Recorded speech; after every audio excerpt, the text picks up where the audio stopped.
I don't really know how to start my story, other than stating that I used to work for NASA quite some time ago now. You can choose to believe me or not believe me. It doesn't actually really matter to me. All that matters to me is finally sharing what I saw without being under lock and key. I mean, yes, my NDA doesn't actually ever expire, technically, but it would be more trouble than it's worth to find me, and so I finally feel safe sharing this story. Now, if you were unaware, NASA does not just deal with deep space. They've been investing money and resources into exploring the deep ocean for many, many years, and it is still ongoing. It is nowhere near as publicized as all of their space missions though, so when you tell people this, they look at you like you have a third eye. I worked for NASA, not specifically in a department covering the deep sea, but as a scientist a lot more generally. I would mostly study soil samples or rock samples, workout routines for astronauts to stop muscle degradation in space and regain their full fitness in the months after returning. And then I would occasionally be involved with research of aquatic life or samples brought back. It sounds a little bit too all-encompassing, I know, especially for a company with so much funding.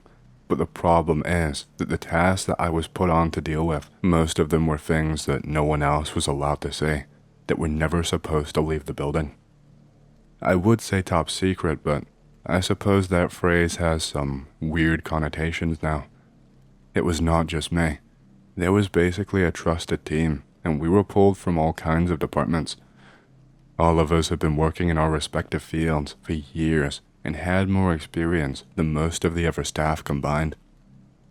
Anyway, what I wanted to tell you about started with some kind of deep sea operation. I never witnessed the mission personally myself because, of course, that is not my area of expertise, but I got the story afterwards from one of the engineers and some gossip from another member of staff that I trusted. A DSV was sent down. That's a deep submergence vehicle, if you don't know the acronym. You've definitely seen one before. Here's a picture actually, but I'm not sure what exactly for. I was not allowed to know, and the engineer was pretty tight-lipped. Just said something about a detected disturbance near one of the continental shelves, and that there was some kind of structural anomaly. That was about as much information as he would volunteer. Anyway, completely unrelated to their mission apparently, they ended up surfacing and noticed something attached to the vessel. They could not tell what it was at first. It looked like some kind of squid-like creature. More on that later though. Both him, the crew, and some of the other staff members there thought it best just to scrape the thing off of the side and get rid of it, since it was useless, at least in their eyes. But then something really strange apparently happened. The other staff member, he was a glorified security guard basically, with other privileges too. He told me that the thing started glowing when one of the crew got closer to it. Like, the second that he said out loud that he was gonna scrape the thing off the side and toss it away, it started to pulse this strange color. He said that the color was almost impossible to describe. Like, it flickered so quickly between different colors that it was almost impossible to pin down. Like, flickering through all different shades in a second flat so the eye could not process it quickly enough. After that, he said it started making these really weird noises while its body and limbs were almost vibrating and wriggling. In that moment, he said he felt this weird feeling inside his head. He told me that he just felt so peaceful. At first he was shocked and also a little bit panicked because he had never seen something like this before. But the second that he heard whatever noise it was making, he just felt really calm and tranquil, like nothing would ever go wrong ever again. And he started thinking about how he wanted to get closer and touch the thing, that he should take it and make sure that it was okay, to make sure that the thing would not die. Everyone in the room pretty quickly got into an argument. One of the crew was still saying how it needed to go. The guard was getting aggressive at these suggestions, saying how it was not up to him, that he should be a good little boy and go and call his boss. Again, I wasn't there, but the guard said he felt really unlike himself. He said that he felt calm up until the suggestions of tossing this creature away, and then he felt a burning feeling inside his head. He could feel a hot sensation inside there, just shaking around. It apparently did not take long for someone to be called down there, and then everything got serious. The guard had to be pulled off the other crew member. The engineer was stood with his face just a couple of inches away from the thing, attached to the vessel, and he apparently just had this blank expression on his face, and he would not talk to anyone. Everything, and I mean absolutely everything, got locked down. People were restrained and taken to the medbay in order for them to get checked up on. The guard told me that he was grilled for a couple of hours in a makeshift interview room, being asked what the hell he was playing at. Eventually, they let him go with a warning after he explained everything that he said to me. He said that they did some scans and checks in the medbay, but had no idea what or even if they found anything. That creature, whatever it was secured, and that is where I come in. I was working with a team of 2 other scientists, and we were asked to monitor this thing and run some rudimentary tests on it.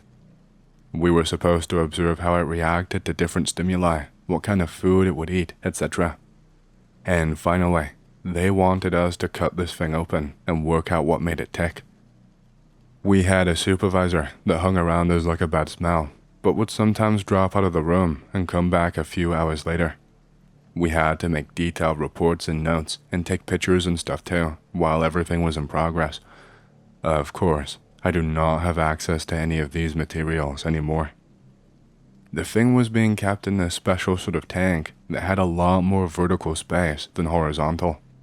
They included bits of seaweed and other things for the habitat, but most of the time, this thing just sat low in the tank and clung tightly to the glass, pressed right up against it. The thing, how do I even describe it? It was kind of like a squid, I guess, but not exactly. It was probably about the size of my hand, maybe a little bit bigger than that. It had these tentacle-like things at the bottom of it, but they were quite short, and they crawled back in on themselves before splitting it into smaller little pieces. They looked like they had something tiny running across all of them, like tiny little hairs maybe, but they looked a little bit too sharp and stiff for them to just be hairs. Since it mostly sat just pressed up against the glass, I could see the beak of this thing, I guess you would call it, since it had similar anatomy to a squid and they have beaks. It had this gaping hole, but everything around it looked cracked and chapped, almost as if it was made from stone. The hole was not even. It looked as if all around it had chipped randomly, and so some of the remaining bits were jagged or sharp, and others were blunt. When it would just sit there, this part of it would almost pulse and grow slightly bigger or slightly smaller, as if it was mimicking breathing or something.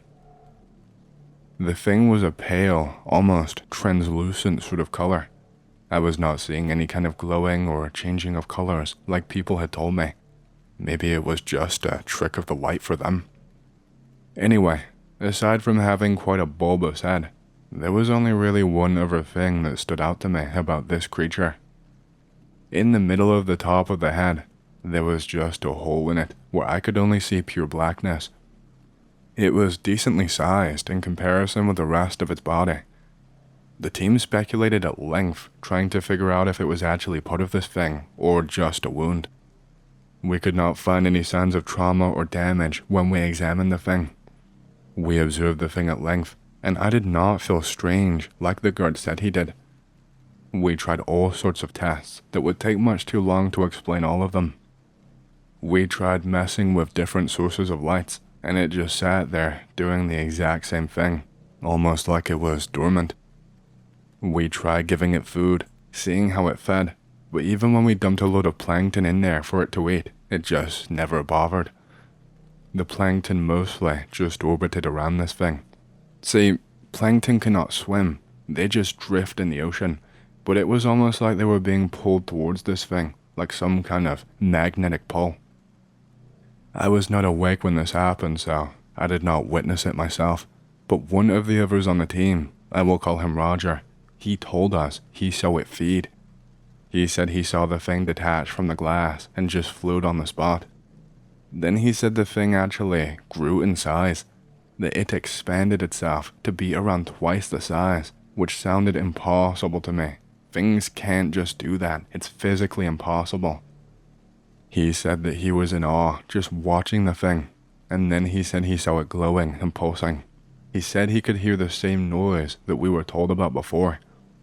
He described it as quite high-pitched, but more like melodical notes than a squeal. He said that after this, the plankton drifted towards the thing more and more, and then boom.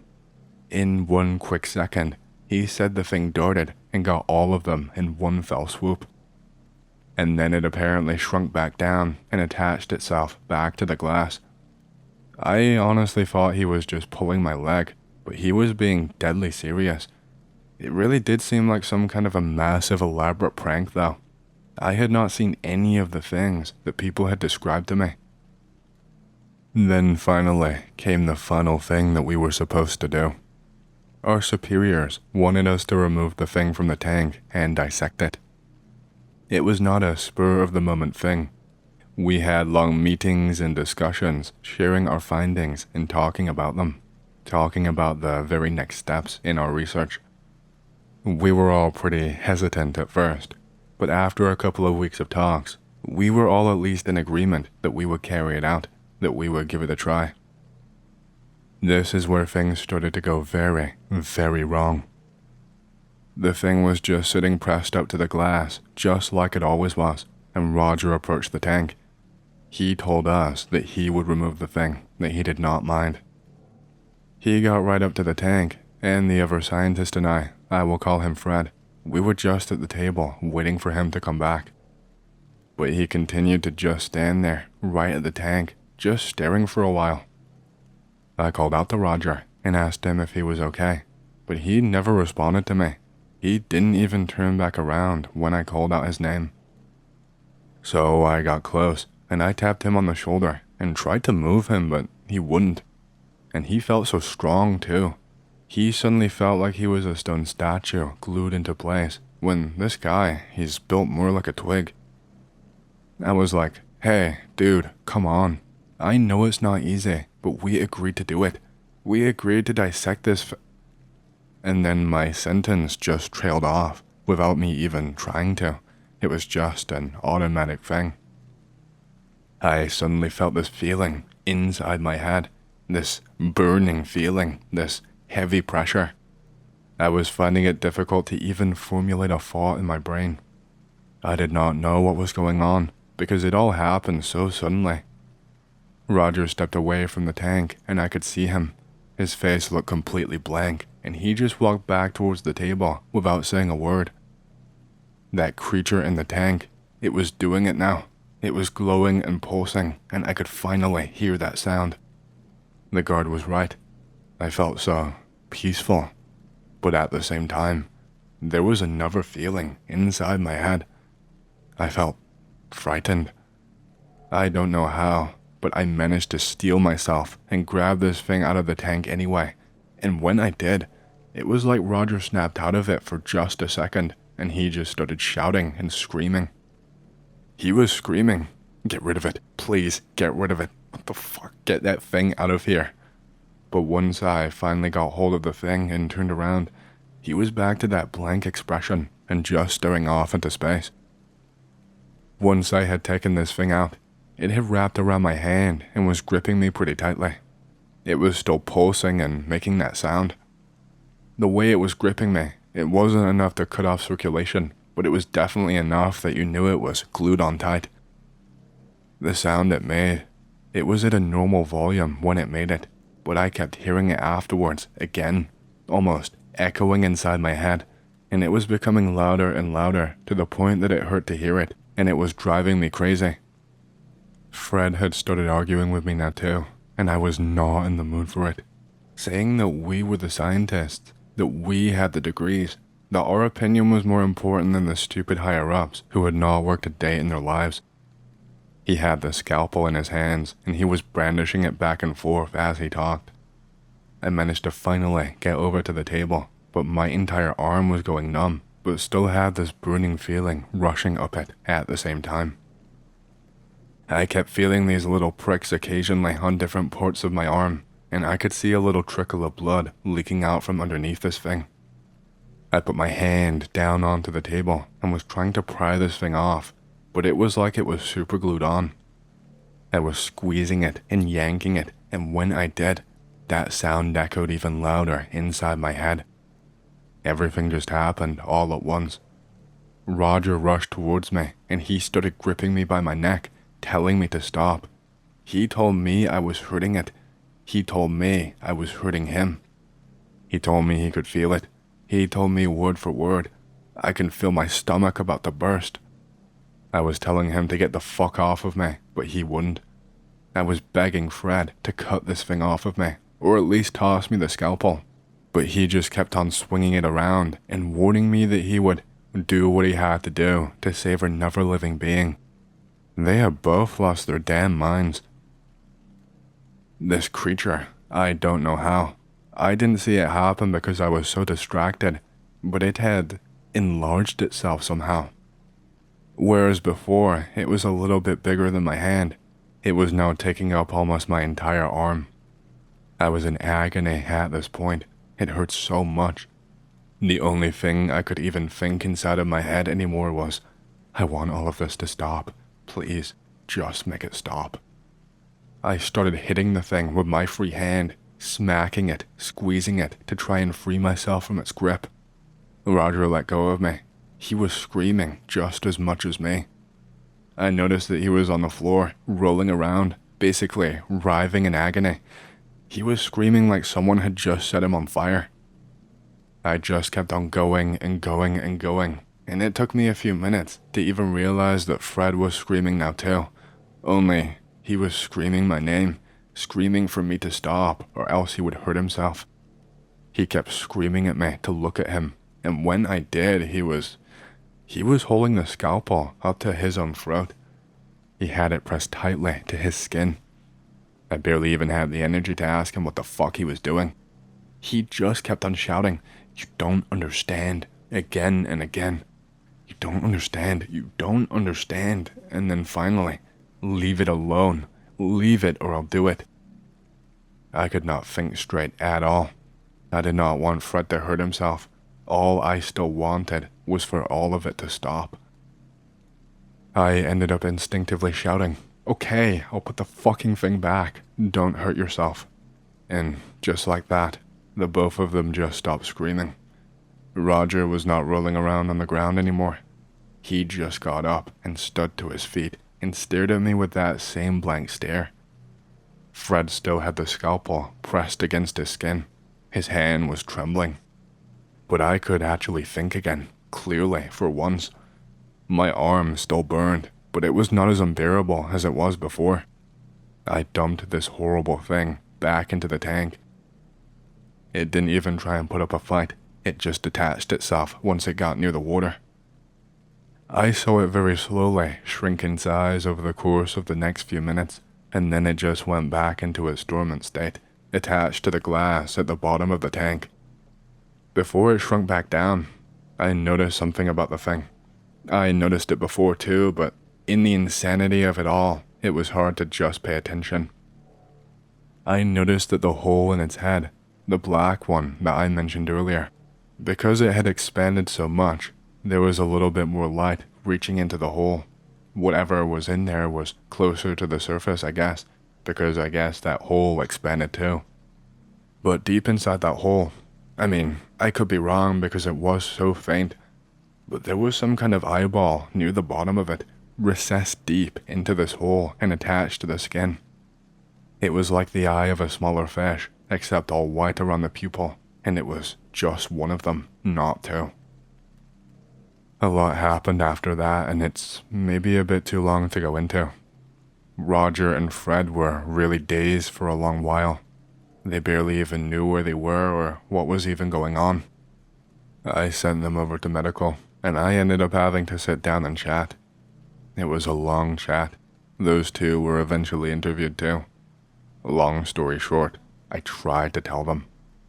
They believed some of it. The rest of it made them think that we had gone nuts, or that we had come up with some stupid convoluted plan in order to make us preserve the thing and keep it alive.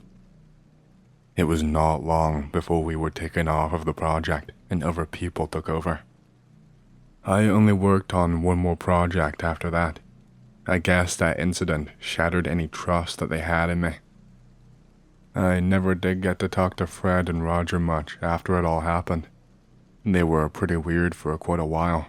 Distant, I would say. I remember at one point, Fred told me a little about how he felt. He said it was like he was trapped in his own body as a passenger, that his mind was making its own choices, and that all he could even do was just watch. He said that he had trouble sleeping and kept having dreams that he was dead. Roger was a bit of a shell of his former self. It was like it just took something out of them. Anyway, like I said, you don't need to believe me. I just thought that people might want to know, that it might be important, to know that there really are things that we cannot explain. Okay, so I used to work a warehouse job in a rough area. I had been there for over 5 years. I worked in an isolated area with basically no direct supervision because I can be trusted to do the work. I go to work during the middle of winter, during the holiday break from Christmas to New Year's. It was one of those freak Midwestern winters that hit below zero after a week of heavy snowfall. The building was dead quiet. Out of about 300 employees, only about 20 or so people were needed to staff the graveyard shifts during this time. Some maintenance people, but mostly lucky people who liked easy overtime money. I made my way to my department. Almost all of the lights were turned off, and I made a shortcut through the offices. I was turning lights on as I entered the rooms because I did not give a shit about how much money the company wanted to spend on electricity. After making a right turn into a hallway, I see a man curled up into a ball near a janitorial door. It's this skinny white dude with a white scraggly beard, wearing a wife beater and shorts. It could not be more than 40 degrees at most, even inside the inner part of the warehouse. The guy quickly stood up and just bolted. He had a weird gait that I could only describe as similar to Torgo from Manos. Who from what? Shit from fart. Despite this, he moved fairly quickly. I followed him all the way towards an exit door that was normally used by truckers, which he slammed straight into. He sort of spun around in place, and then kept running out into the dark of the night. While I didn't notice it before, going by the prints he left, he was totally barefoot. Tracks vanished near the barbed wire fence that surrounded the building. Up on top, there was a complete mess of torn hair and iced over blood, like it sincerely looked like someone lost a fight with the barbed wire. There was no blood on the other side of the fence, or any tracks at all. Naturally, I alert the only supervisor in the building and lead him out to the crime scene. He is pretty skeptical at first, but once I show him some more evidence, he just freaks out, and then he calls his boss, who then calls his own boss. The interior of the building has no cameras, except near where the trucks are parked, but there was an external camera that caught the runner on the camera about halfway into a sprint across the frozen parking lot. The police arrive within 2 hours of being called. They are pretty perturbed as well. Samples are collected. I get a commendation from my boss's boss, although I know that they were secretly worried about the guy who was sleeping rough inside the building might have been an employee, but there was no obvious match to the guy in the video. The main concern, obviously, was that of theft, but there was nothing missing in any department, unless you want to consider people using too much toilet paper to be theft. About a month passes by. There is no word on the guy's identity, or a police report that trickles down to me. Eventually, I end up talking to a guy in upper management, who I was personally friends with. He told me off the clock that the hair and the blood found on the fence was identified as belonging to a raccoon. Same goes for the slight trace of blood the police had found in a footprint. The case was closed, as the whole incident just having been a case of a homeless person finding their way into the warehouse during the middle of the winter. The company did not even install new safety measures, and the whole weirdness was a dead topic by late January. One thing I forgot to mention was that I did not follow him directly outside, and it took me about 10 minutes to find out where the tracks he left led to, because I was not about to race out into the freezing cold to catch the guy, and walking on snow and iced over concrete is something I take my time with. The hair and blood coming back as a raccoon is just as strange to me, because even if one wanted to think that the guy up and vanishing and the blood and the fur were unconnected, a raccoon getting tangled up in barbed wire in extremely cold weather and not dying is just as fantastical to me as a vanishing crackhead. The whole encounter is the only truly inexplicable thing that I have ever been involved in, and I still do not know what to make of it. If I was good at drawing, I would do my best to come up with a sketch of the guy, but he looked pretty much like any dude you would see muttering to himself at a bus stop. Okay, so this happened to me a few years back. I was 19 years old and I was a webcam model. I decided to get some photos taken professionally so I could post them to forums and entice new customers. You know how it is. I contact a photographer from Craigslist who a friend has shot with before. It's a little sketchy, but since my friend shot with him before, I figured it was all cool. The photographer asked me if I have a specific location that I want to shoot in. I say no. I suggest my bedroom, but it is pretty small. Would be hard to fit all of the camera equipment in there. The photographer says that he has a studio, that it will not cost me any extra. Okay, sure.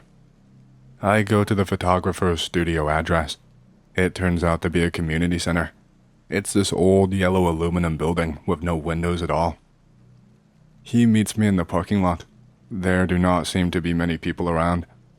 He leads me to the room that he set up in the back of the community center. On our way there, we pass by a room with doors propped open. It's a gymnasium. There are about 6 children running around, throwing a ball at each other. I say to the guy, "Weird place for a studio." Yeah, I know the maintenance guy, that's why I have it. We go to the little room that he has set up with lights and a green screen. I can hear the children running around and playing the whole time that I am doing the photo shoot. I make a mental note of it in a sort of life is weird, haha kind of way. The photo shoot goes pretty well. The photographer was pretty standard. He tells me he will email me the pictures and thanks me for the business. He offers me to walk me to my car. As we pass by the gymnasium, I notice that the children are all gone and the lights are out. It's pitch black in there. I turn to the guy and I say, "Do they come here often?" The photographer looks at me really funny and he says, Who? "Oh, the kids who were here earlier. Is it like an after-school gym kind of thing?" There was just silence for a few seconds, and then he says, "Nobody uses this building anymore. The guy who mows the lawn lets me in sometimes." And then I say, "Oh, I just thought there might be an after-school program." "How did you even know it was a gym?" "What?" "It's pitch black in there." "Well, yeah, but there were kids playing in there earlier. Didn't you hear them?" "Lady, we're not even supposed to be in here. This building is not used as a community center anymore." Okay, so when this happened to me and my dad were just coming back home. We decided to stop next to a store to buy something, but I don't even remember what it was. My dad gets out of the car, and so I stay behind. About a minute or so passes. I sit in the dark corner of the street where there are no lights, only the small one illuminating from the store. I am just concentrating on my phone. I suddenly hear the back door of the car open up. What? Dad was supposed to get in the car from the driver's side door. I thought that maybe he just wanted to put something inside the back seat. I hear a voice right behind me, and it just says, "It's warm here. It's really warm." It is not my father's voice. I look behind me, and I see some guy dressed in a long coat and a weird hat. I just froze on the spot. I had no idea what was going on or what I was supposed to do. All he did was just look forward. I don't even think he was aware of me sitting in the front. I think he was just talking to himself. Suddenly, my dad comes over and opens up the driver's side door and then gets in. I look at him straight in the eyes and I am panicking. I am telling him that there is a stranger in our car in the back seat to turn around and look. And as I look back behind me, there is no one there anymore. The doors are closed, and my dad said that he did not see anyone get in or out of the car, and he was just a couple of feet away from the car, walking towards it, so he definitely would have seen someone if they were there. The guy just vanished. I don't know what happened or what his deal even was.